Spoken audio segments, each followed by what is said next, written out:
15 মিনিটে গোসল করিয়ে শরীর শুকিয়ে দেবে জাপানের হিউম্যান ওয়াশিং মেশিন।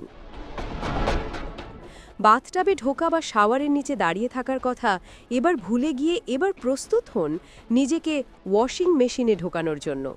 এই রকম ধারণা বাস্তবে রূপ দিয়ে জাপান ভিত্তিক শাওয়ার হেড প্রস্তুতকারক প্রতিষ্ঠান সায়েন্স কোং এনেছে একটি বিশাল হিউম্যান ওয়াশিং মেশিন।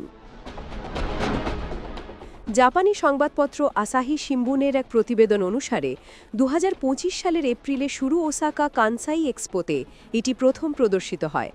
এই ধারণাটি প্রথম শুরু করে স্যানিও ইলেকট্রিক কোম্পানি, বর্তমানে প্যানাসনিক হোল্ডিংস কর্পোরেশন নামে পরিচিত। 1970 সালে জাপান ওয়ার্ল্ড এক্সপোজিশনে এই ধারণা নিয়ে প্রথম কাজ হয়।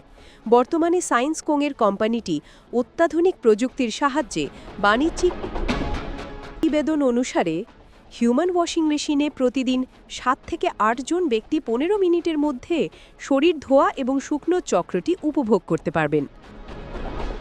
কোম্পানির ওয়েবসাইটে একটি বিশেষ পাতায় মেশিনগুলোর রিজার্ভেশনও গ্রহণ করা হচ্ছে।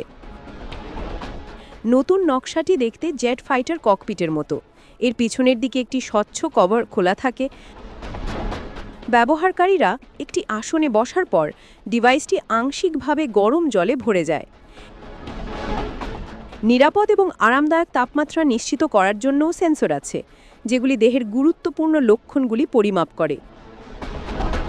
এআই সিস্টেম ব্যবহার করে মানসিক অবস্থা বিশ্লেষণ করারও ব্যবস্থা রয়েছে।